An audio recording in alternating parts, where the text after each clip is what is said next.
Jubilee, like my colleague, my young brother here, so my son has said here, is not a briefcase party. This is a serious party. It's been in government for 10 years. Wewe kama unataka kwenda, tafadhali tunasema kwa heri ya kuonana. Na hapa tuko tunaendelea.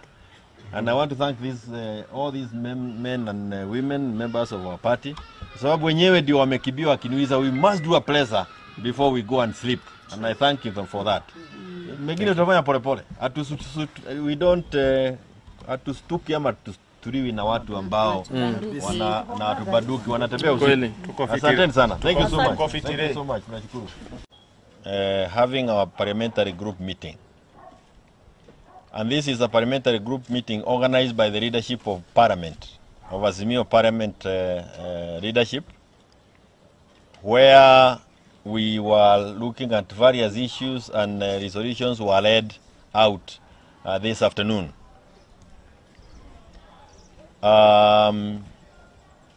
Later in the day today, from around 1 o'clock, we were then scheduled to have our People's Baraza at Mafoko, and we had a very successful meeting that we have just finished. So those of us you are seeing here are people who are part of that meeting. We have just come from Mafoko to try and talk about the issues that are concerning Kenyans. But I think there are also a few things that we need to clarify, arising from developments that may have come from some quarters that are quite unfamiliar. Let me just start by saying something that is clear to us. Jubilee Party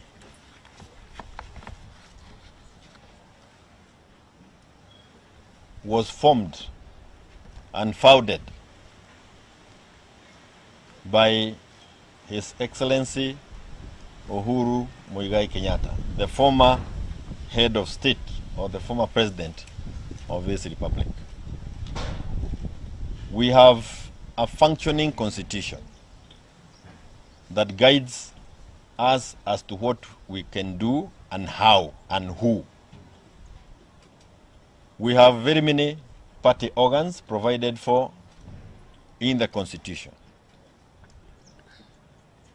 And one of the party organs that is provided for is called the National Executive Committee. The National Executive Committee is provided for in our constitution and can only be convened by 2 people or 2 officials of the party. One of the officials who can convene the organ is the party leader.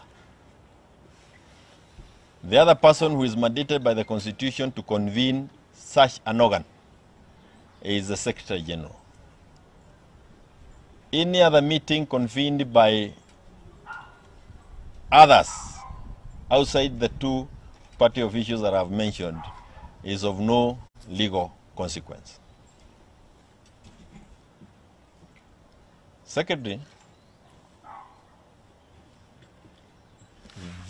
where we are the Jubilee headquarters, the office of the Jubilee Party.